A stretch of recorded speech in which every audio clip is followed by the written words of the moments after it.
Hey, welcome to Film Fanatics, three film geeks discussing movies both new and old. My name is Dan. My name is Justin. And I'm Joe.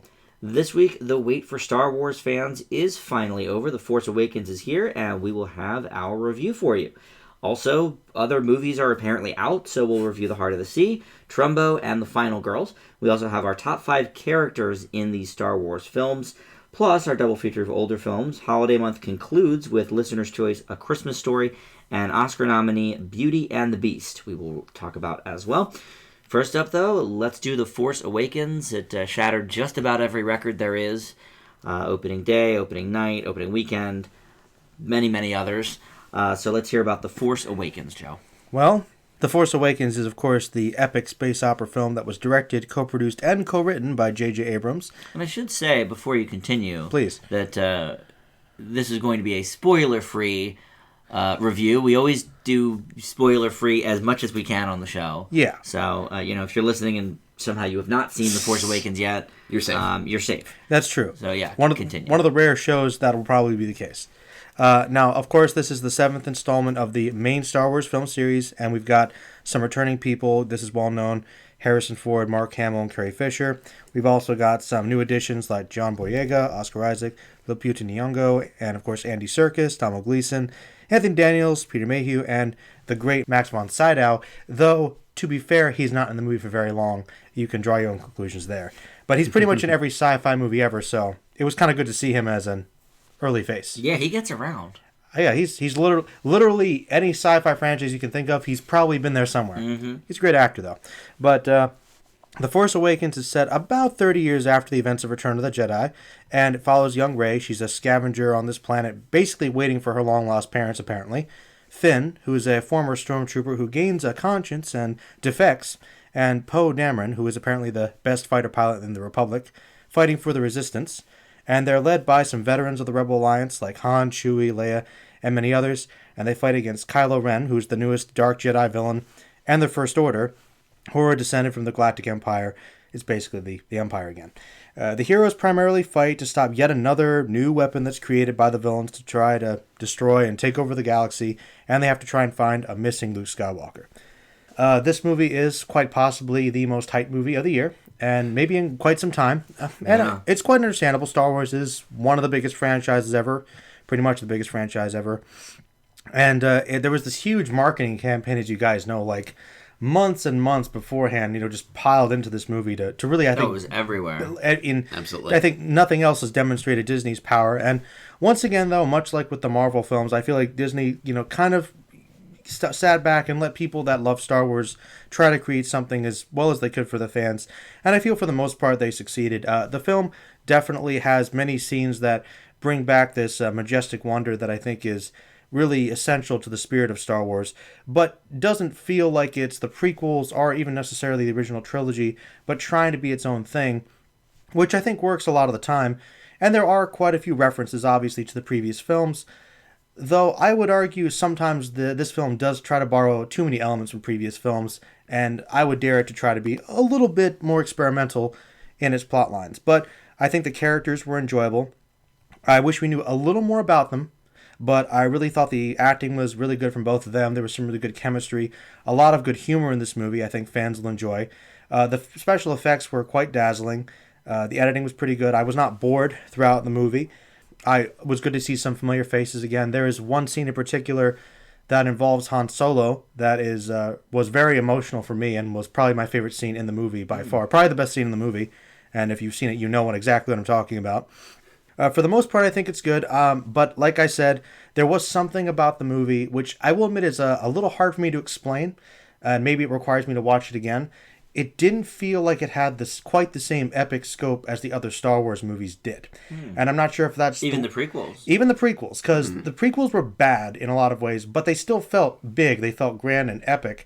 This movie was trying to be more personal, which I thought was good, but it sometimes felt like it detracted from the epicness of the story. Like, even involving this giant super weapon, the way it's shot, you don't really get the same tension that you did when the Death Star pulled up in the original film. In comparison, you just don't. And maybe that's because it's kind of treading along the same lines again. But to be fair, that's mostly minor nitpicking. As with not quite knowing the characters enough, I feel like we knew them well enough, but we could use a little bit more, at least in comparison to The New Hope. The only real major negative of this film is for all the Star Wars films, thus far, I believe you have to take every film in and of itself as its own singular narrative, as well as something connected to all the others. I think each film should work on its own, to some extent. This one, like a lot of the other films, you have that tension based on how scary the villain is. Compared to virtually all Star Wars villains thus far, no matter what they're going to do with him in the future, as of this movie, Kylo Ren started off like a kind of interesting villain, a little menacing, but once something happens where we learn a little bit more about him, which is incredibly obvious, by the way, he becomes a far less intimidating villain, leading to the climax of the film, which once again leads into the lack of epicness, because special effects were good, but in terms of scale, it's going to sabotage how seriously I take this villain in future films. Everything else, other than that, I thought worked pretty well. This one, I might be a little below other people. I still thought it was a very good movie, but not quite on the hype with other people. I leave it with an A-. Okay. Well, as you guys know, I am the least versed in the Star Wars universe. There's 2 films I'm missing ever having seen. That's Revenge of the Sith and the Attack of the Clones. So I sort of went into this with no real expectations. Obviously the fanboys, you said it, Joe, have been hyped about this for a year plus. Yeah. Yeah. Ever since the first trailer started showing up, oh my God, it's Star Wars, it's back. And then, the one where they showed Han and Chewie, warhead explosions. But I was just kind of like, all right, well, more Star Wars. I'll watch it. Have to watch it for the show anyway, so I may as well enjoy it. And, I saw it with you guys and a whole group of other people at the midnight show, which was fun. I figured if I was going to watch it, I wanted to do so with a lot of people to really kind of get the vibe of the room. For the first, 15, 20 minutes maybe, I was kind of bored with this movie. Oh. And then once the story really begins, around the time that Finn and Rey meet and start teaming up, then I was like, all right, I'm into this. And then once Chewie and Han showed up, maybe a scene or 2 later, then I was like, okay, now I'm definitely on board with this. Where's this going? What's going to happen?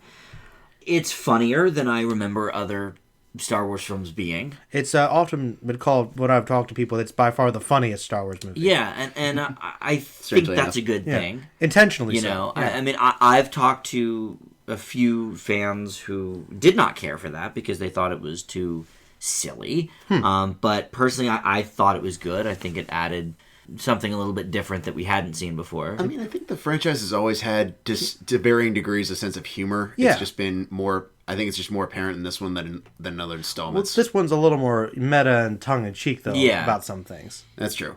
Which I like. This one's more like one-liners and the Simon Pegg character, who I didn't realize that was him, but he had some funny bits. Some funny scenes with stormtroopers and stuff. Yeah, it was fun, so I liked BB-8. I thought he was cute. I didn't... Oh, is it a she? The cast and crew have unofficially identified BB-8 as a girl. All right, sure. She was fine. I don't think I like her as much as R2-D2. I kind of missed him a little bit in this movie. He shows up a little bit, but not much. I think Kylo Ren is an okay villain. You're right about that. That's about the best I can say about him. Yeah. I would like to know more about his background. Now, we get, like you said, sort of a little bit as we go along, but it's still very minimal. It's still not enough. And it still would be nicer, plot-wise, to have a deeper connection with his character. Which would affect certain other scenes even more. Absolutely. And, there were a couple other minor things that bothered me here or there. But, honestly, I thought it was pretty enjoyable overall. I'm going to leave it with a B+. Justin? You'll be happy to know, guys, before Justin starts, so thank you for bringing that up. The one main point I put out in my reviews, as you guys know, I talked to you guys a lot about how I hated the BB-8 droid and how stupid I thought it was. But I absolutely loved that character. I liked her a lot. Honestly, she I guess was probably my favorite character in the movie. Wow. And I will go so far as to say 2 things, perhaps bold things, but I really believe this. I think that she is the best developed droid character in the entire series. She really is, and I even like her more than R2-D2. Wow. Yeah, no, Wow. I'm actually in agreement. not to I have a quote, lot of love for R2D2. Okay, I understand that, but I don't know. If you want to take likability into account, R2's always been kind of a jerk. BB-8 didn't have to be. not always, but To C-3PO, he's an abusive husband. well, Not enough C-3PO in this movie, though. I'll say that. no, Well, hardly any. that was an odd bit. But no, for all the aspirations and obviously top-notch people working on this, it should have been a critical blockbuster, and rightfully so.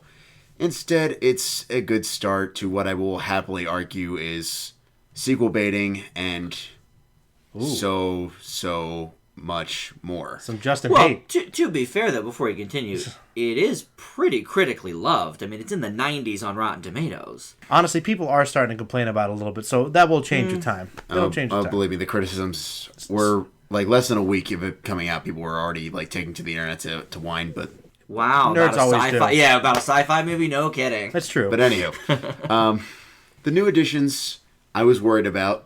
Fortunately, they all basically stand on their own. Really like the dynamic between Finn and Poe fairly early on, though Not enough Poe, man. cut painfully short. Yeah, they still market him as like being one of the main characters, but if you compare him to the other two, he's not really in it that Well, much.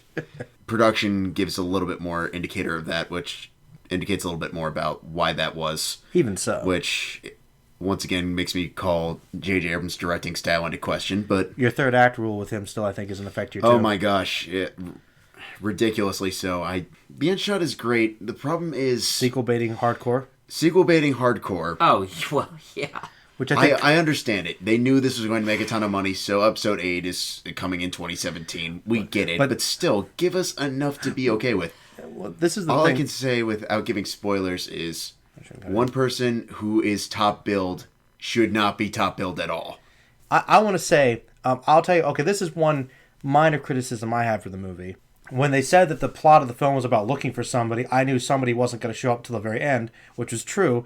And being a big fan of this character and this actor, I was a little mad about that. And I kind of felt like, can we give us a line, a scene? I know he's not doing a whole lot right now. He retired from his other big thing to do this. So, I don't know. Yeah, but look, this movie was so under wraps. And if they're going to talk about here's who's in it, you're going to do the promotional tour. Look at Meryl Streep and Suffragette, everybody. I think it's Yeah, worse and than People that. still though. complain about it. Well, obviously they complain about it because it's Star Wars, not Suffragette. But I do think it's worse than something like that, though, where this person is basically the center of this franchise, and they goad him as being a big part of the movie when He's not. he's not. He has Spiritually, 2 seats. in a sense, True. his presence is certainly there, but we could. I'm just saying, like a scene or two, they still could have ended on the way they did it, but a line exchange, anything, what do you Nope, think? we about just that? get Not a- big deal? for me, no, it wasn't. I mean, I think that they needed to tell people, hey, look, here's the cast, whatever. They're trying so hard not to give any spoilers for anything. That's true. That, yeah, I get it. I was fine with it. I just wanted more of that character, which isn't really a negative for the movie, but I wanted more of him. I really did. And no, I get that the whole movie is basically the journey, and second one's going to be when we start laying some ground, but we need a solid part 1 before we say, oh, don't worry, we'll take care of it in part 2. And I don't like- care how much money you make. And I feel like Give us a solid movie. And it doesn't hold together quite as well as its own film. So No. you don't think it was a solid movie? Do I think it was a fun movie? Yes. Do I think it was an entertaining blockbuster? Yes. Do I think it was a solid written standalone movie? Absolutely not. Okay. So what's your grade? I'm intrigued. This is where it gets. I'm terribly sorry. I've been, That's all right. We got to talking. I just wanted to make sure you got it in there. but no. This one's a B. I like the fan service. I like the fact that there's more. It's a bit more approachable than I would say the prequels were. Like the prequels, they tried to dumb it down, but somehow ended up getting more complicated. It's true. With, for some reason, deciding we need an explanation for the Force with politics. This one, I mean, for the most part, I feel like both kids and adults will have no problem keeping up with it. That's true, and I think that definitely makes sense. And I hope we do get to maybe do a little podcast about it. I know I suggested it to Dan, maybe going through all the Star Wars movies, maybe when you see the other ones. But one of my issues with this movie that I will give the prequels points for was at least trying to do something different and not relying on the previous films. Where this one heavily modeled after New Hope. I mean, I would agree with that. And not even by the only one I've seen multiple times. not even by just narrative standpoints, blatant plot points copied, pasted. Because Abrams is a big fan, which I get, but you're towing that fine line between callbacks and being your own thing. Nostalgia will only do you so The many reason favors. I think that Abrams did that, though, was because how poorly the prequels were received. I think he wanted to make it known, hey, this is not the Phantom Menace all over again. This veers a lot closer to the original prequels the original films that everybody loves. Well, and you know what? In all honesty, had this movie come out maybe like 10 years earlier or so, I could have understood that.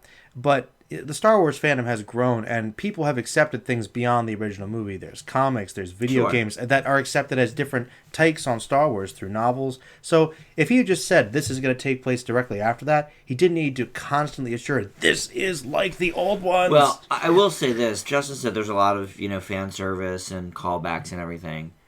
To be honest, and I couldn't take points away from the movie for this. Okay. Because really everyone's seen it and is well versed in it. Uh-huh. But there were definitely some things they were talking about that I didn't know what was happening. They mentioned a certain planet or a certain person, and in context, I'm sure it made a whole lot of sense. Is there a trash compactor? I didn't. You didn't get the trash? You got the trash I got compactor. that, Justin.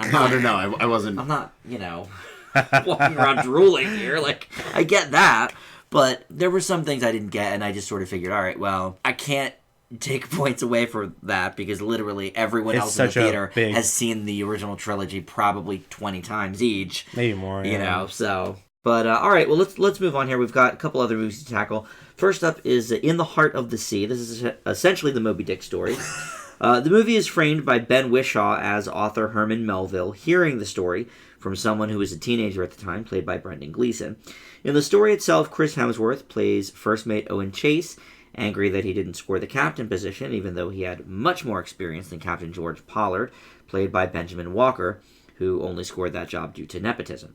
The film was directed by Ron Howard. Now, Howard's directing, like usual, is very grand in scope, and he captures some of the right moments, but whereas we just covered one of his best last week in the Oscar A to Z, A Beautiful Mind, now, easily, we cover one of his most mediocre. Oh! There's a few exciting scenes, but literally all of them come during the first half. The second half is this boring, Lost at Sea tale. Joe, you didn't get to see this one, but once we hit that halfway point, it just never gets exciting again. They're just kind of hanging out in the boat. Things happen, kind of. But we've seen Lost at Sea films that were very exciting. Life of Pi, All is Lost. Why can't Howard capture any of that here? I don't know. Hemsworth's acting is scattershot. His accent is all over the place. He's supposed to have this Boston accent. It's not quite to the level of Helen Hunt in The Sessions, where she only says one word in a Boston accent. But it's cracking. It's really all over the place. The movie is largely lifeless. Certainly the second half. I leave In the Heart of the Sea with a C. Ooh. Justin? Well, let's say about 5 minutes into this movie, show favorite Brendan Gleeson tells Wishaw's character that he'll tell the story that is basically the backbone of this film, but expect to be disappointed. I hate to say it, but he was right. Ooh. Well, Gleeson usually knows. One does not question the Gleeson. To be fair. But every 3-5 years, some studio feels obligated to tell some sort of Moby Dick story, and tends to more or less miss the point of the story, and forget that the source material was basically one gigantic cytology lesson. Yep. Honestly, it's incredibly by the numbers as a Lost at Sea tale. Hemsworth, I understand that he put a lot of effort into this. I wish it translated to screen. His accent is atrocious. It's bad. I think it also suffers a little bit from the same problems the 33 had in terms of there are just so many characters that most of them barely become people. Yeah, that's true. I mean, other than him, the captain, and the kid, which is, young Brendan Gleeson. Cillian Murphy a little bit as well. Listen, he's probably the best one in this movie. Probably. Yeah. But it's this really, really vast scope movie. And I was shocked how remarkably claustrophobic Howard shot it. Mm-hmm. Like, there's extreme close-ups. I was starting getting Les Mis flashbacks, to be honest with you. Throw on close-ups on that. Close-ups, extreme close-ups, close-ups. I remember a lot of big scenes of the, wide shots. Oh no! Like the first couple moments of Les Mis are great in that vast scope, and then it goes to like then the rest of it is like super close up the movie. I do have a question though about it. There was one Please. thing I was hoping the movie got right. I mean, since it's essentially a Moby Dick story, it seemed to me like there was sort of this genuine terror from the whale. Were the whales intimidating at least? Not really. I mean, there's one scene that it does get pretty intense. Because, I mean, like, the scene where, like, the whale's looking at them in the trailer looked pretty creepy to me. Overall, not really. Well, And not to mention, they just, like, barely show up half the time, so... To be honest, if you screw up... the main relationship is the captain and the whale in the Moby Dick tale. If you can't get that right, you failed. Correct. That's a huge part... But it's not a Moby Dick story. It's a story about it's a story about the story that inspired Moby Dick. It's essentially a Moby Dick story. I'm not entirely sure if I buy, but... It helps Howard, I guess, get away with not being that focused on the whale. But I mean, that's all anybody cares about. Or the human aspects. And I was thinking, okay, maybe if they're lost at sea, I'd imagine they'd have a lot of conversations, go into some existential, philosophical stuff. And you're saying it wasn't gripping at all. Not really, no. That's a shame. It's incredibly dry and surprising from Ron Howard. It's like, how do you follow up Rush with this? But I mean, to get to my grade, it's a C-. I was. This is the episode where we don't hear Justin's grade on anything for like 10 minutes. I apologize, listeners. It will get better. You're leading the next one, so I hope so. But yeah, I mean, I'm with you. It's just it was very underwhelming. Now, I thought from the trailers it didn't look that engaging anyway. True. So I'm not surprised, but I was surprised that Ron Howard did it and it was so lifeless. I mean, I didn't see the dilemma, which I think is largely considered his worst. The dilemma is so bad. Yeah, I mean, it was like this close to failing for me. That's absolutely Ron Howard's worst, but this is, I would say, probably second. I can't think of... I mean, now granted, I haven't seen all of them. I didn't see, like, Angels and Demons, and, there's some I've missed along the way, but for the most part, Howard is a very, very competent director. Yeah, it's one of those just, like, what happened kind of movies. Mm-hmm. And I'm not entirely sure how to answer that. Yeah, it wasn't too good. All right, Justin, let's move on next to Trumbo. Bryan Cranston is Dalton Trumbo, a proud communist fighting for the rights of workers on film sets while being an established screenwriter until the Hollywood blacklists start unfolding, being dominated by the likes of Gotham colonist Hedda Hopper, played by Helen Mirren, and the Duke himself, John Wayne, played by David James Elliott. However, as Trumbo and the rest of the Hollywood 10 find themselves out of work, they devise a plan to strike back at Hollywood by ghostwriting the biggest blockbuster movies. Louis C.K., Alan Tudyk, and show favorite John Goodman also star. Gentlemen, if we were reviewing movies based on personal enjoyment for yours truly, this would be an easy A+. I think this is Wow. I think this is a fantastic time period to focus on in Hollywood. I've considered researching it and writing a couple screenplays myself a couple times. I'm sensing a big butt here. And obviously we have Bryan Cranston at the helm. But I believe in fair and balanced reviews. So I can't, in good conscience, go the extra mile for that. Now, obviously Cranston's acting on Breaking Bad has more than solidified his status as an incredible actor. And I'm glad that he finally got some decent material for a change. Cough, cough, Godzilla. He was good in Godzilla. He's the best part of Godzilla. He was the best part of Godzilla, but let's face it, they gave him like the world's smallest role. It's not his fault, though. Which is why I'm glad that this really came his way, because he gives quite possibly the best acting performance I've seen all year. Okay. Absolute powerhouse performance.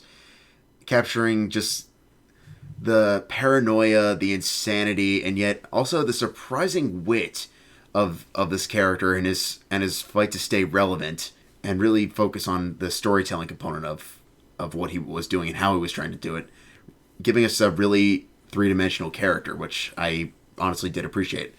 However, that leaves probably the biggest flaw this movie has, which I'll just simply call the revolving door villainy.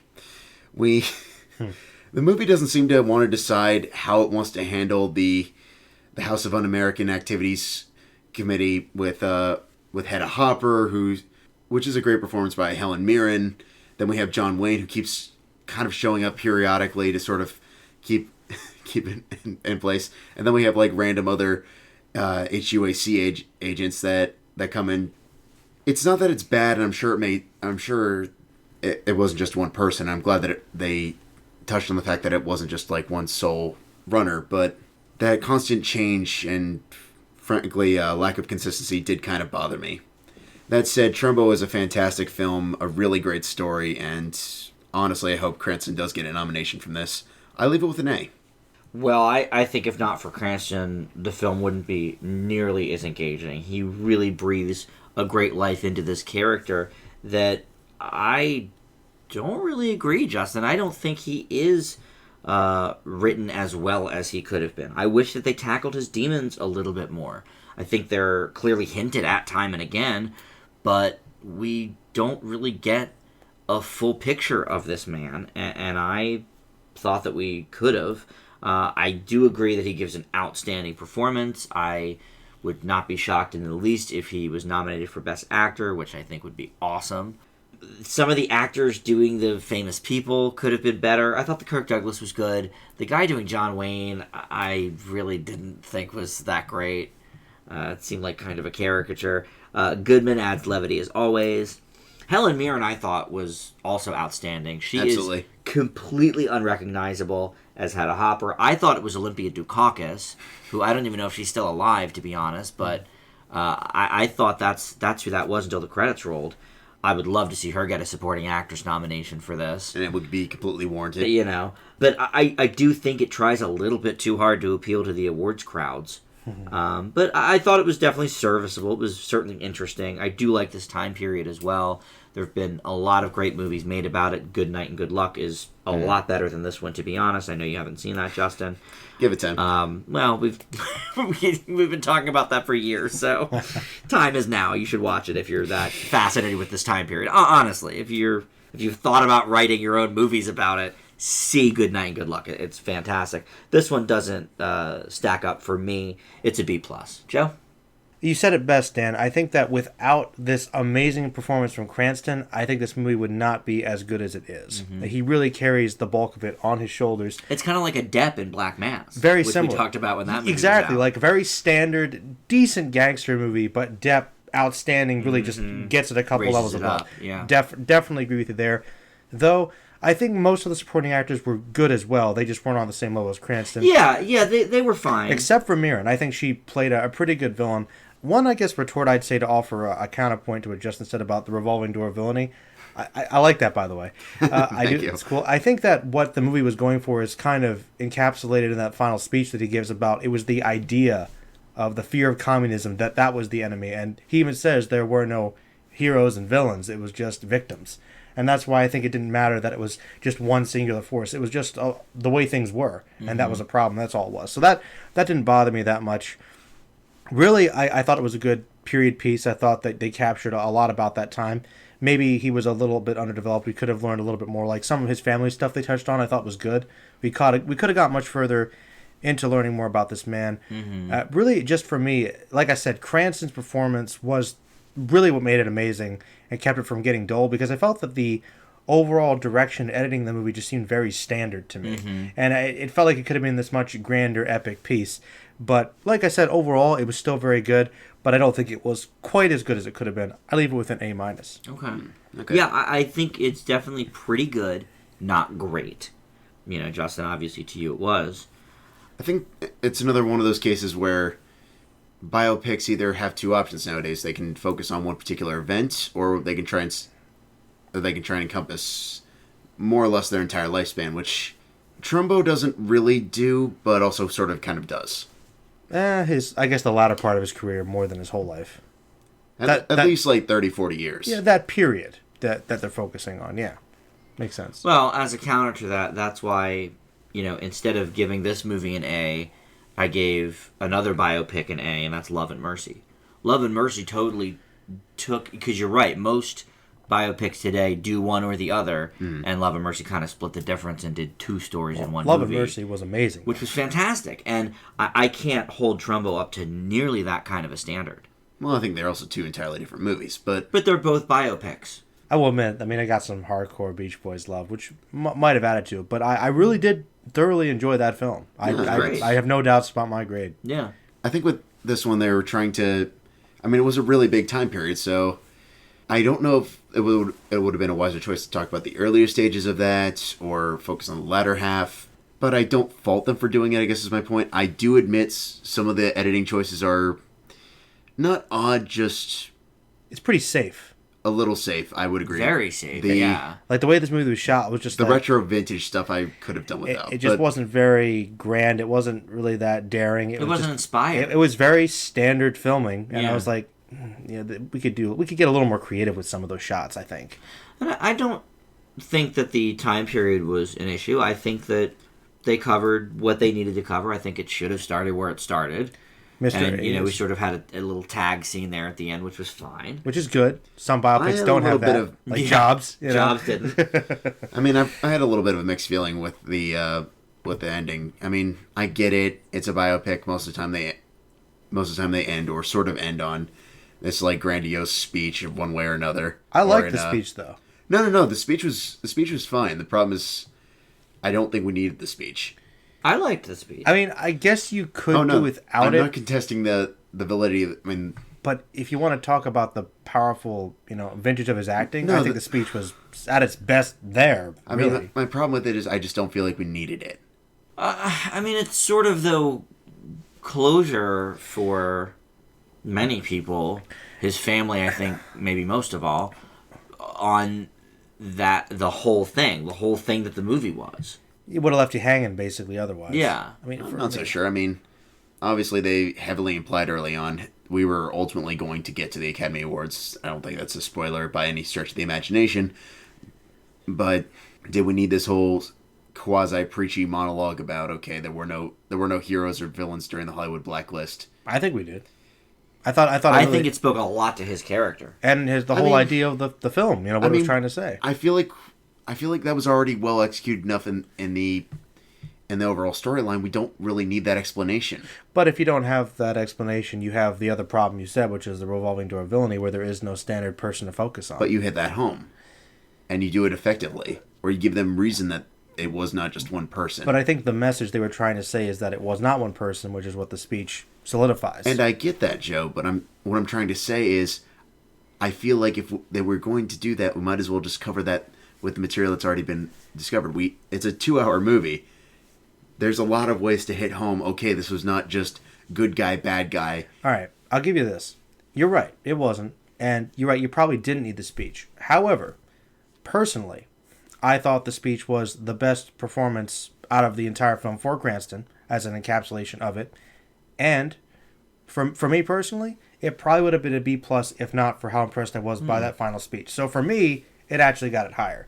Whether we need it or not, I don't know. But if it wasn't there, I probably wouldn't have liked it quite as much. That's just me. I'll be honest. I think probably favorite Cranston moment in the entire movie is when he's talking with his former director and sort of their falling out.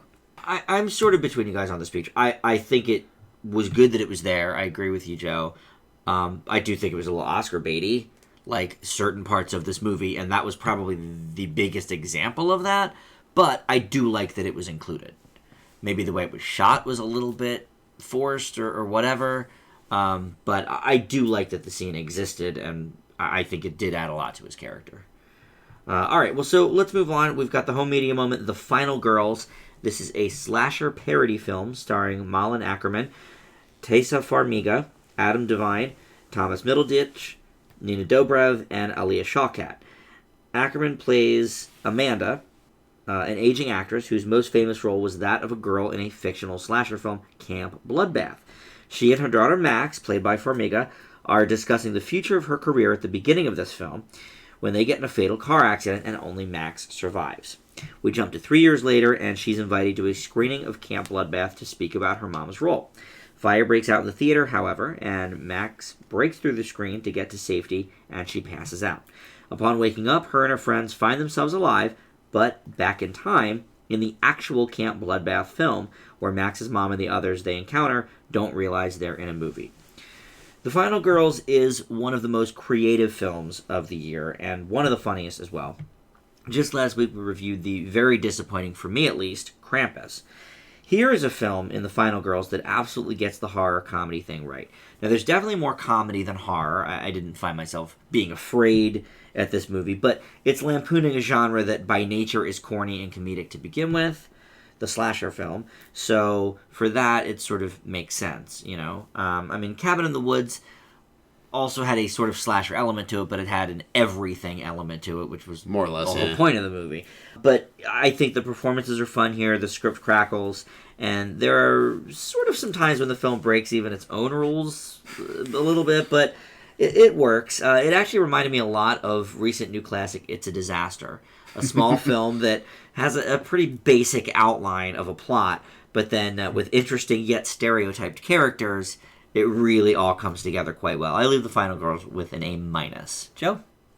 I don't know what it is about like this sort of re-exploration of looking at these old classic horror films in the lights of, you know, John Carpenter and just and various like, and giving them just some fresh new perspectives. And we have another film doing that. Once again, obviously a little less serious than films like The Guest or It Follows, but very much in the same spirit.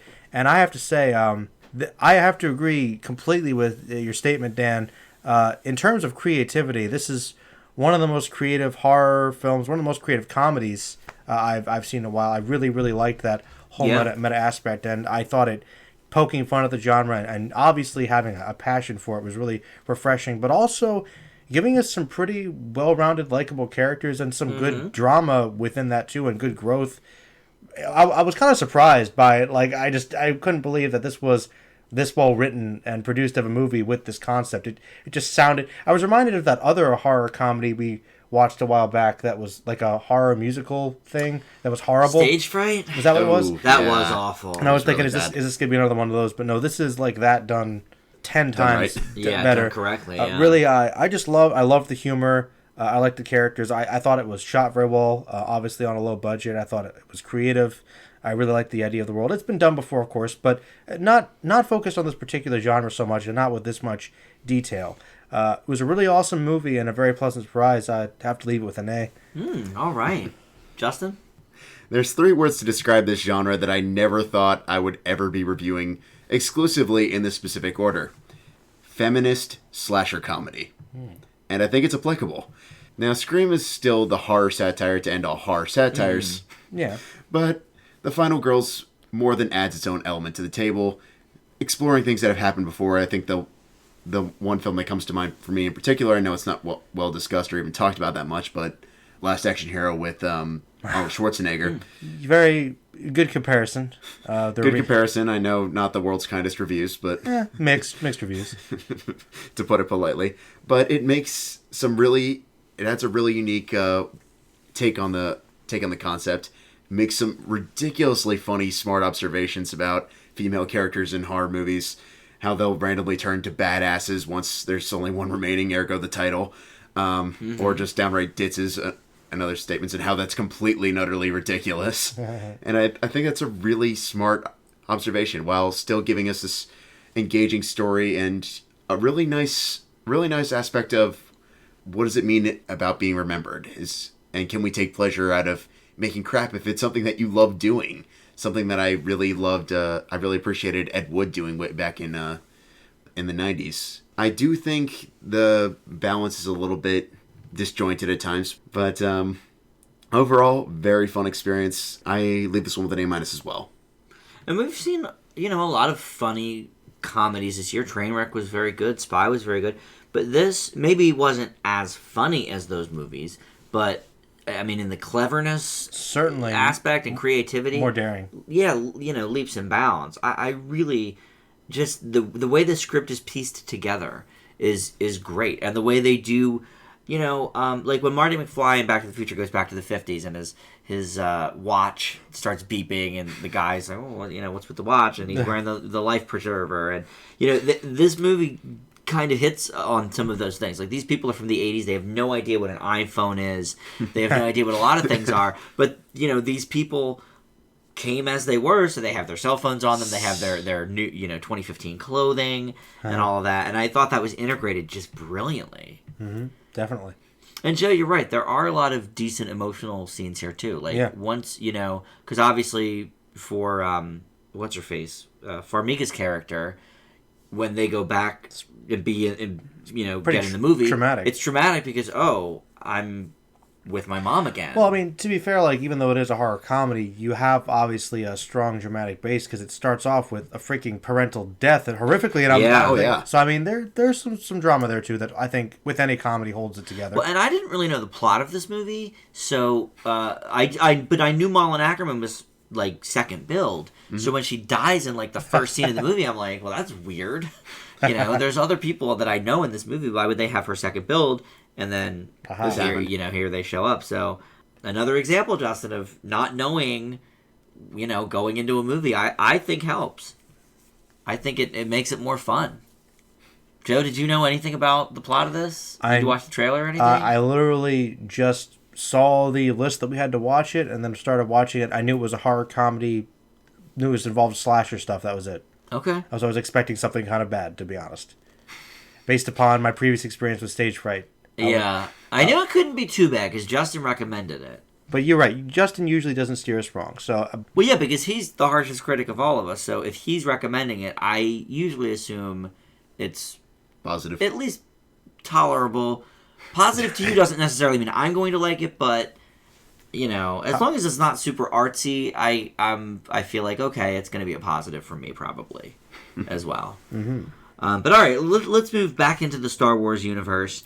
We're going to reveal our top 5 Star Wars characters. Now, obviously, there's thousands of different avenues of Star Wars. There's the books and the shows and the comics and all of that. We're going to focus on the film series and the 7 official movies that there are and go from there with our top 5. Joe, we're going to start with you on the top 5 Star Wars. Well, since I just saw the movie, I am going to discount the new one because I really have to let those characters settle for me. Okay. But I did enjoy them.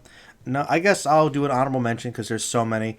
For honorable mention, I'm going to put C-3PO because he's just a great comedic relief character, and I think of all the minor characters, he might be my favorite for minor supporting. And really, in the first movie, he and R2 are basically the center of it. Number 5 is probably going to be the most controversial. It's from The Phantom Menace. I've always liked Qui-Gon Jinn. That's Liam Neeson's character. I always liked his... I thought about it, actually. His very stoic personality. His relationship with Anakin I thought was good. I thought he offered something new to the whole Jedi philosophy. I really liked the character a lot. Number 4 might be interesting for people listening because they'd expect him to be higher, but I have to take into account all the movies with this. So I can't, so Darth Vader is my number 4 because he is literally like one of the most iconic, awesome villains in cinema history in those original 3 movies. But he is still Anakin Skywalker, and his writing and development in those previous films, which I know you haven't seen some of them, Dan, I have to take that into account. I can't just ignore that. So, yeah, he's my number 4. Okay. Number 3, though, is my favorite villain, which is Darth Sidious, or the Emperor Palpatine. I love this guy. He is just the best representation of pure maniacal evil. He's got some of the best scenes in Return of the Jedi, which is, one of my favorite Star Wars movies. Just has those scenes with him are just great, and I guess he's easy to parody, but he's the one thing that is consistently good in all the movies he's in. And most people pretty much agree with that. And that's something there, I think, to the actor's dedication. Number 2 is Yoda. You can't get more iconic than Yoda. I mean, just I think about his quotes on a daily basis. He's just so likable. Some of those scenes in Empire Strikes Back are great. When he dies in Return of the Jedi, it was really very sad for me. It was right up there with Spock dying in Wrath of Khan. Spoilers, if you guys don't know these, I don't know where. Remember when I forgot that Yoda died? I was like, you told me a week ago. I was like, wow. I was like, sorry, Dan. That's a shame That you didn't. Forgot about that. It's okay. Well, it's pretty out there, but yeah, I just really like Yoda. Really likable character. A lot of good wisdom. Great mentor relationship with Luke. You can't get much better than Yoda. All right, Justin, how about for you?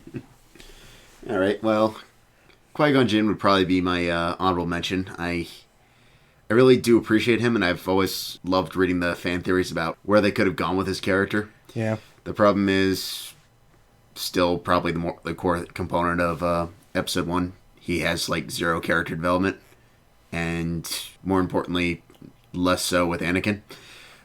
But It's arguable.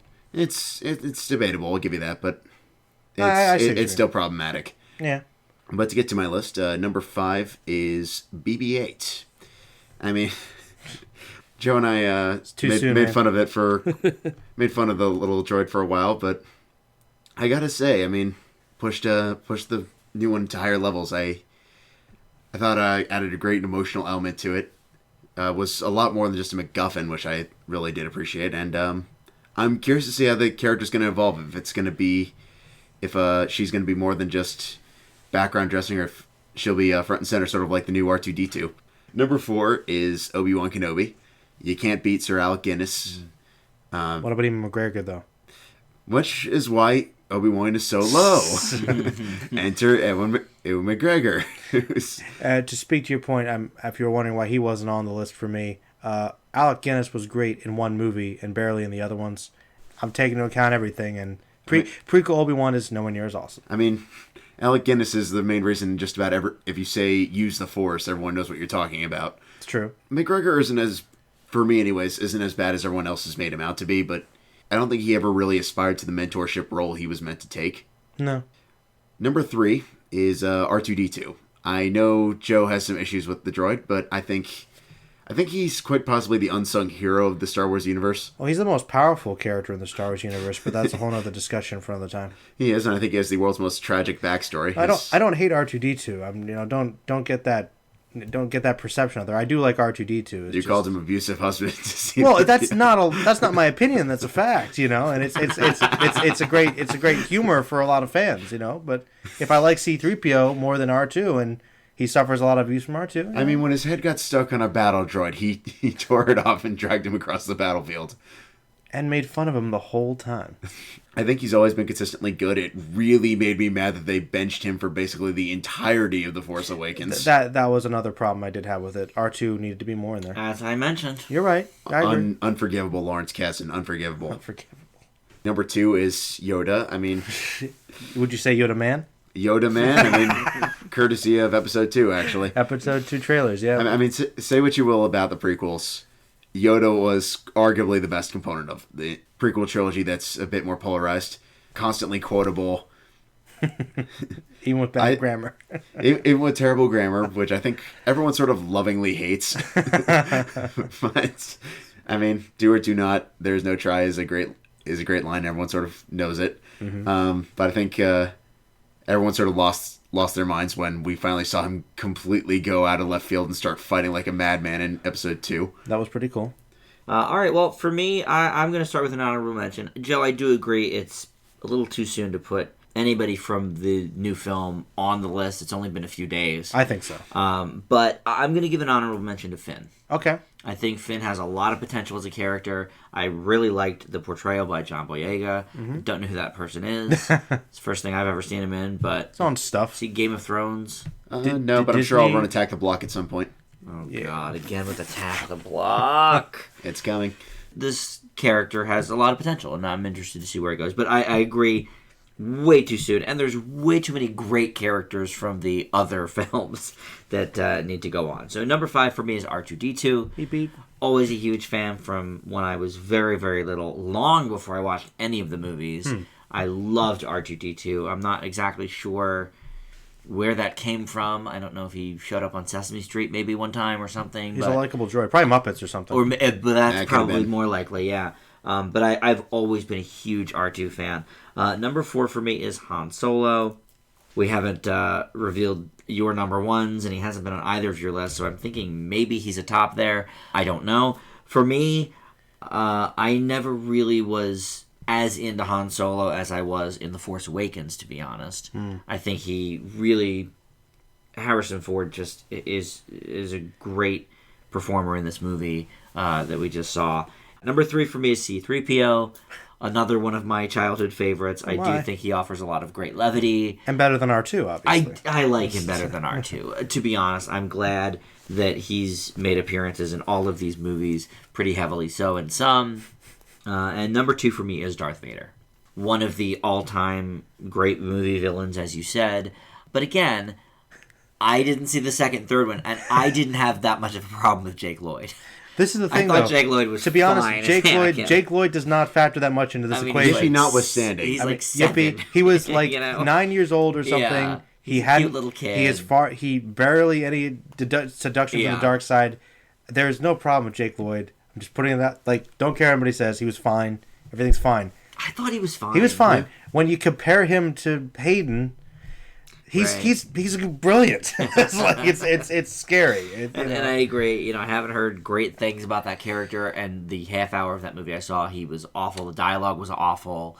Trust me, it's one of those things that, like many other things for people with the prequels, it just cheapens some things that are great. And if you're gonna be a fair critic, right, you can't ignore it. It's canon.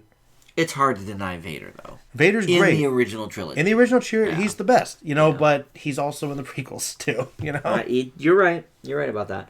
All right, well, Joe, what is your number one? Is it Han Solo? Well, I'm glad you brought that up, because a lot of people like Han Solo, and they're hardcore Han Solo fanboys. I like Han Solo. He's a good character, but I've always really enjoyed Luke Skywalker far more. Because, Joseph Campbell, Hero's Journey, Luke Skywalker goes through a lot of development through all three movies, where Hans is pretty much done in the first movie. There's really not much denying of that. I like his growth. I guess the lightsaber Jedi aspect more. His stuff with Yoda's great. His dynamic with his father's great. Spoilers, Vader's his dad. In case you didn't know. The stuff with him, like, battling at the last movie with the Emperor, trying to goad him on, and his stuff with Jabba. There's so many just awesome Luke Skywalker moments. I will admit he is kind of an annoying brat in the first movie, but he grows, and by Return of the Jedi, he is the Return of the Jedi. He is and it's just there's and Mark Hamill, and I love Mark Hamill too, and I think I always loved Luke Skywalker, but I think that I appreciated Mark Hamill more as an actor when years ago I found out that he voiced the Joker for all those years and everything DCAU and also a lot of other voice work, and also that he's a big geek and that he fully embraces his love of everything Star Wars and everything he does. So just the combination of my admiration for the actor and the person and how well written I think the character is. It's his story. It's the center. Maybe it's stereotypical to like the main character, but generally you're either in the Luke or Han camp for that. Han's a great character, and I understand why people like him, but I've always liked Luke more. I admire Luke more. All right. Justin, how about for you? Han Solo. Number one, Han Solo. Now, if we were basing this primarily on original trilogy, Han would probably more or less be lower tier, but I wanted to really look at this list in terms of who these characters are, how they grew, things like that. And I think with Force Awakens, Han really got to the next level with me. I agree. I think he became a more complicated character. We see that the man that we often that fandom often calls Han Shot First is a much more seasoned. Well, technically he didn't anymore, so I guess his character didn't develop as much as people say it did, I like the mentorship role, and I think the decisions that Abrams chose to take his character are going to be divisive, but I think it will be important for things to come. All right. I don't want to turn this into a big debate, but like I said, I'm trying to keep this based upon keeping The Force Awakens out of this and letting it settle over time. So I do understand your inclusion of that does add a lot more to his character. But once again, a lot of development in one movie versus two movies where he didn't really develop, I think, still adds to the math of... Depends. Yes, he had a romance with Carrie Fisher, but true. But Luke Skywalker had full development through three movies, and I'm sure it will continue beyond to the next movie, I hope.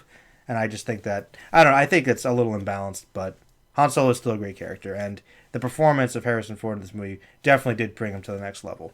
Once again, one of the issues with the movie and how it was made is, let's make this the Harrison Ford movie, and have Mark Hamill not really in it as much. It's kind of unfair to judge a character because we don't know one way or the other because it's part of an ongoing story that's still being developed. Which is why, once again, it's really hard to talk about it when you're reserving judgment when the trilogy's done. Correct. And that's fine. Which is fair, I think. For me, I feel like it makes sense to include The Force Awakens since I have only seen 4 of the other movies. That's true. That's true. But number one for me is... I actually don't know. Yoda. Oh, The great. The great. The great Yoda. For some reason, I was expecting something else. He's, what, Jar Jar? No, but... Samuel L. Jackson? Mace Windu's pretty cool. He was good. I did like some Mace, actually. No, Yoda is just fantastic. Yoda Man. You guys, Yoda Man. You guys said it, his witticisms and his words of wisdom are unparalleled. I think as a huge fan of the Jim Henson Creature Shop. Best Muppet ever made, pretty much. Up there with Kermit. Up there with... Okay. Let's not get carried away. All right, Dan. Let's take the Muppet love out of the second and just say Jim Henson made the guy, compare the two, and say, detail-wise, it's technically better. I mean, obviously, Yoda is a more complex character than Kermit the Frog. I'll give you that. I don't know. No. Kermit. I don't believe you. I'll give you that. The Muppet movie took him directions. The Muppets can't be wrong. I mean, Yoda is... He's, for all intents and purposes, a Muppet. And he pretty much is certainly the most developed one ever created. The most intelligent one ever created. He looks great. He's acted wonderfully by Frank Oz. Great. I mean, I can't say anything bad about Yoda. He, to me, is... Star Wars? Is the backbone of the entire franchise. You know what? It's funny. The thing about all these characters that you can make the argument for most of them as being the backbone. True. And that's kind of what's great about it. You're right. They're all so highly elevated. Like if someone says Chewie, there's a legitimate argument for that. Yeah, I'm surprised Chewie wasn't on anybody's list. Well, I'm not a huge fan, to be honest. I really like Chewbacca, but once again, if I was to take account The Force Awakens, he gets a lot more to do, more development for Chewie. He does. Actually. But let's be honest, he's just kind of a cool supporting character. Mm-hmm. I mean, outside of the novels and comics and everything, okay, but I mean, the biggest problem with Chewie is probably the main aspect of him that people get behind. The reason he's with Han. The whole Blood Oath thing. Yeah. Completely excised from the main storyline. They really should include that. Maybe they'll get into that in the next movie. I hope so. I would really hope so. Because it looks like Chewie's going to be a major factor. And like I said, he got a lot more to do this time. Yeah, he really did. Which I thought was awesome. All right, well, that is going to wrap it up for the Star Wars love on this episode. Let's move into our double feature of older films. That is, first up, a listener's choice old classic. This is the final in our holiday month, and it was from listener Matt, and that's A Christmas Story. Justin? During the 40s, all little Ralphie, played by Peter Billingsley, wanted was a Red Ryder BB gun, only to be told that he will shoot his eye out. If you missed it, don't worry, you'll only hear it about 200 more times. I wish he shot his eye out. The rejection only continues to motivate Ralphie's pursuit, even during other hijinks with his family, such as his father receiving a very interesting gift, getting bullied, and saying a particular word that definitely was not fudge. I'm just going to say it. I think this is quite possibly the most polarizing Christmas movie of all time. My personal argument, it's trying to do a number of different things that I appreciate, and I think I liked a lot more in the first go-round, but I definitely don't always love. Ralphie is an annoying brat, but I think he's annoying in the same way that people sort of hate Holden Caulfield in The Catcher in the Rye, because we can all relate to him. Obsessing over mundane things during the holiday season. For me, it was Pokemon cards. Though I have to say, the constant need for narration, while I'm sure they're trying to make it nostalgic, makes it a bit much at times, and I really can't forgive the blatantly horrific Asian stereotypes at the end. Oh, man. However, I would still argue that's very much a product of the 80s. I still can't really defend it. I think the classic status it holds is a bit overblown, but I see why it stood the test of time. There are still some things I find funny. I wish it wasn't quite as mean-spirited as it is at times, but I think it's okay. I leave it with a B+. That's a lot of love for That's a lot better than okay. B+. Don't B+ doesn't mean okay, but Joe, how about for you? Well, I hated this movie. I'll be completely honest. I mean, I'm glad you liked it more than that, Justin. I mean, I think some of the humor works sporadically. I think the acting is okay from some of the people, but I think the story is very disjointed in how it's shot and how it's told. I mean, the narration just gets annoying fast. The kids are mostly annoying, and the humor is usually unfunny and just really mean-spirited. It was just kind of a slog for me to get through. I mean, I can't really fault too many of the actors or like some of the humor, but on the whole, didn't enjoy it. I leave it with a C minus. I didn't like it that much. Well, Matt recommended this one because I said on our 2-year anniversary show when we were doing the movies that people would be surprised to know that we didn't like, I mentioned that I really can't stand this movie. So, okay, I'll give it another go. Maybe my feelings will change on the matter.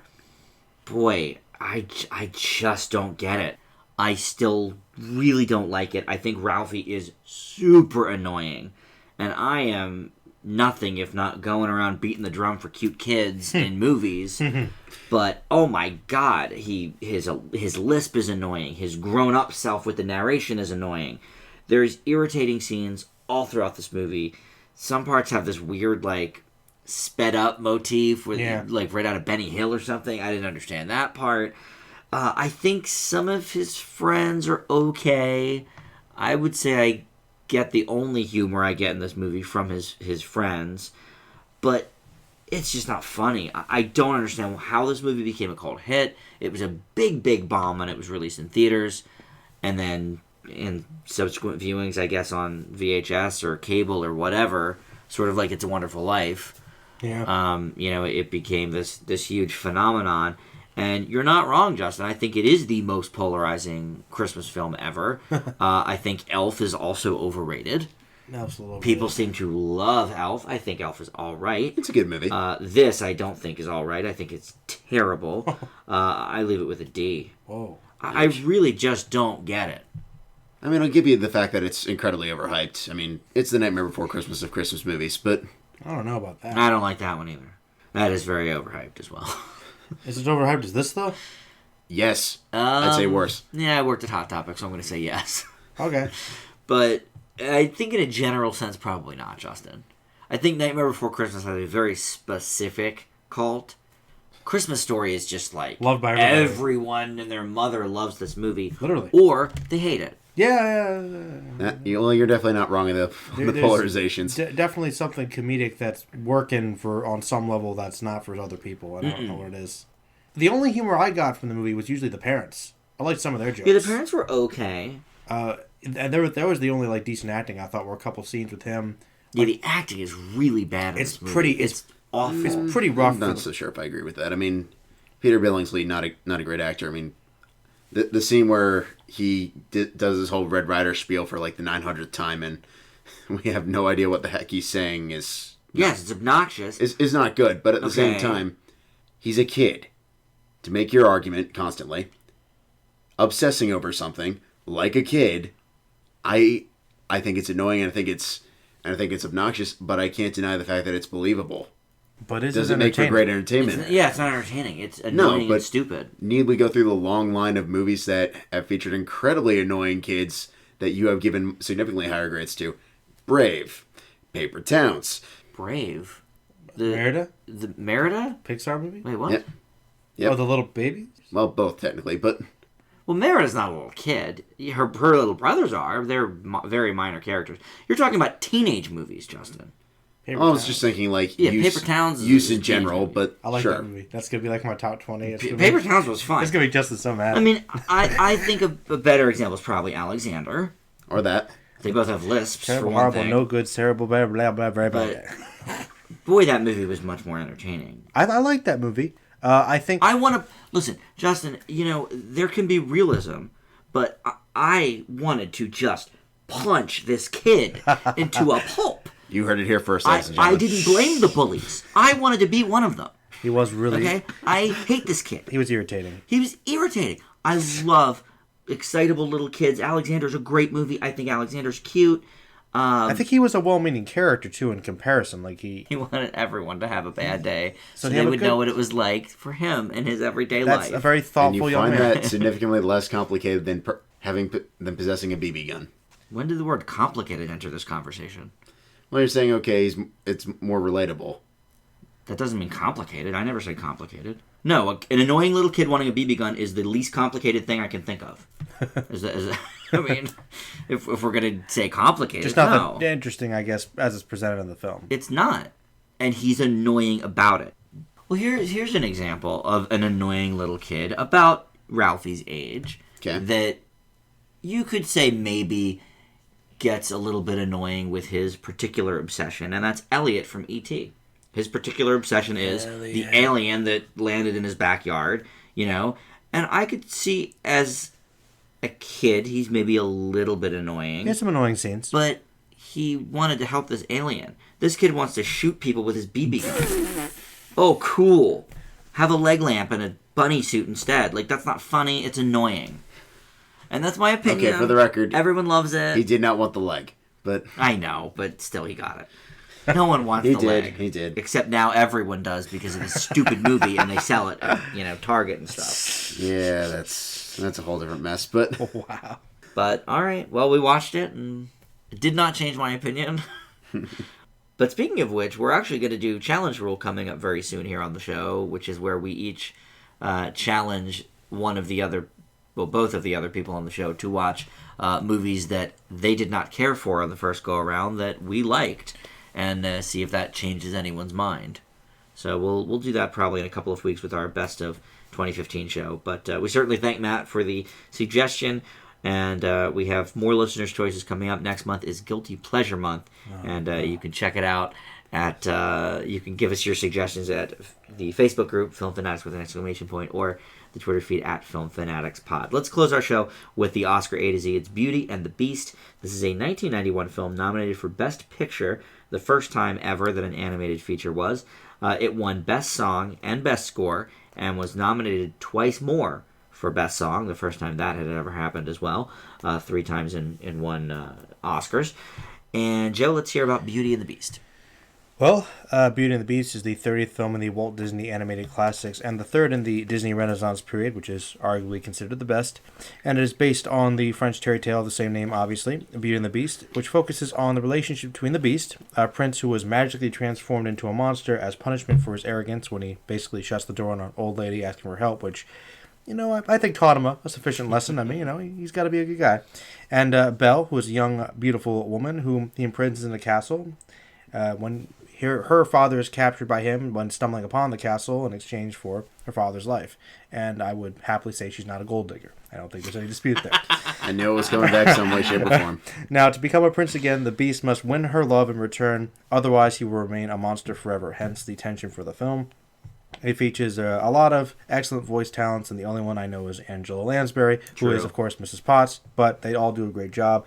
This movie is considered to be one of the best Disney films. Really, it's highly ranked as number one for a lot of people. And in terms of the Disney Renaissance, it's considered to be really at its peak. And in terms of animation, it's gorgeous, of course. The music's great. Voice acting's great. The characters are well written. I think it's definitely goes in some dark territory, as Disney, strangely enough, often does. But it's still something I think accessible for most families. It's a really enjoyable movie. And it was really great to watch it again and get sucked into the magic of it. Even with that opening, it's so haunting and beautiful and really well balanced between all of that. And there's really nothing negative I can say about the movie. And really not that much I can say about the movie because it's Beauty and the Beast. So I'm just going to leave it with an A+ and let you guys go from there. Well, yeah, I mean, it's a true cinematic masterpiece in animation. And really, it was a landmark milestone that this thing got nominated for Best Picture. At the time there was no animated feature category because really the only animated features that came out were either coming from Disney or Don Bluth. So why have a whole category dedicated to those two movie studios? Mm-hmm. So for this to be nominated for Best Picture was, for the time, very, very impactful. And for a while, this was my favorite Disney film, really until the Pixar years. I think there's breathtaking animation, a fantastic story, obviously, pretty classic tale. Tale as old as time, as they would say. But speaking of which, there's great songs in this movie.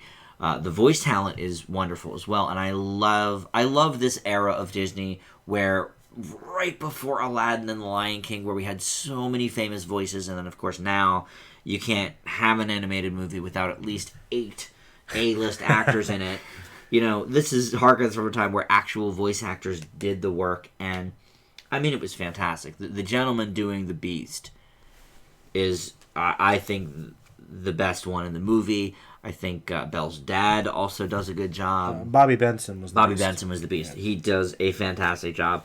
I feel like Disney took such a left turn for a while with some of the 80s and late 80s stuff. Now, I've never seen Little Mermaid. I know that was sort of the beginning. first part of the Renaissance. But, like, you had, I know you like this one, Joe, but The Great Mouse Detective and Oliver and Company and Black Cauldron. Not Black Cauldron. These aren't bad movies, but they're not the classic Disney type of movie. And this was certainly a return to that. Sort of like when they came out with Tangled and Princess and the Frog after they did, like, Meet the Robinsons and Bolt and, all those kind of movies. Not that they were bad, but...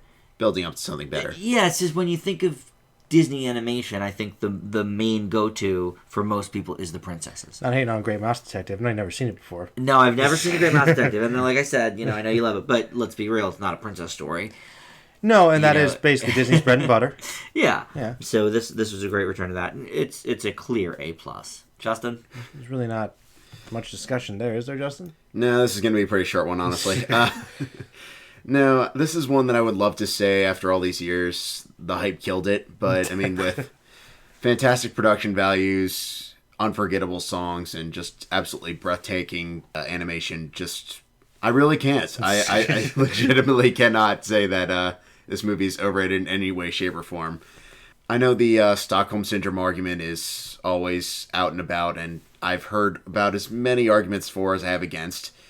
I would also accept the caveat of, I don't know, he was a kid, even though the age is debated between both the Beast and Lumiere, but that's a story for another day. Teenager, probably. Somewhere between 10 and 12, but... it's not really... I believe if we're going to quote it from the actual French tale they're adapting, I believe he was 16 when he was turned into the Beast, and I think this is... Belle's not that old. No, she's supposed to be a teenager, even though she's animated like she's an adult, but... It's a weird choice. Yeah, you'll get this weird... Someday we'll talk Jasmine, but... Yeah, well... Who's absolutely supposed to be 16, and oopsie. The arguments there are valid on both sides, I think, but I really don't think, even with those, it hinders a fantastic cinematic experience. It's definitely one of the best things that's ever come out of the Mouse House. And honestly, definitely ambitious for the 90s. I don't think they can get away with half the things that they do in said movie now. I'm completely with you, 100%. A+. What do you think about it they couldn't get away with now? It's pretty dark, man. It is dark, but then you just rate it PG. I mean, The Good Dinosaur was very dark. We all agree on that. Well, I meant very much in regards to, like, okay, this was the era where Paris can be on fire, but so long as... Actually, that was after this, though, so... I'm referring to the 90s in general here, but... Well, that's the thing. I mean, like I said, that's one of the great things about the 90s Disney movies is they did get pretty dark, and it was okay. People didn't make a big fuss about it. Nobody cared. And cheapen it, like they kind of do now. Well... It's true. I feel like that's more of a cultural problem than it is a Disney problem. That's true. That's why the Disney Renaissance is called the Disney Renaissance, because it's a string of great movies. Well, and it was also the first string of successful movies, really, since Walt died. Yeah, you're probably right. I mean, those other ones are, mildly successful. But Don Bluth was killing the 80s. Yeah, I mean, you're not going around saying, Oliver and Company is the greatest Disney movie there is. Yeah, it's funny. I actually tried to... I have a theory about Oliver and Company, not to get too sidetracked, but I really do think that it's that Billy Joel song that carries that the reason that movie's remembered at all. Why should I worry? I don't know what you mean. For the Artful Dodgers, that whole scene. I really think that's the only reason it stands out, because it's... I mean, I like Oliver Twist, but... Oliver Twist and their animals. That's all it is. It's not very... Yes, and Great Mouse Detective is Sherlock Holmes with mice. Actually, he is Basil of Baker Street, sir. Check yourself before you wreck yourself, son. Never question Sherlock Great Mouse Detective. And where's Sherlock Holmes located? He is basically Sherlock Holmes. But I would argue he's a different character. Okay, so with that, always good to end on a positive. Next week we have a very interesting show for you. That is our Home Media Moment special, where we sort of we all bring a couple of movies to the table that we did not get to review throughout the year and sort of take a look at them. And then coming up very shortly will be our Best of the Year show. So a lot of good things to look forward to, and of course all the big Christmas Day releases coming out as well. So we'll take care of all of that over the next couple of weeks. Joe, you're doing year-end stuff on your channel, and you've done a couple of different Star Wars reviews at length. On your channel. Yeah, I did. I posted my video up on my channel. You guys can check out Zorro Fanboy's channel. I talked with him and a couple other people about it for a couple hours. That was good. Also, I'm going to be doing a best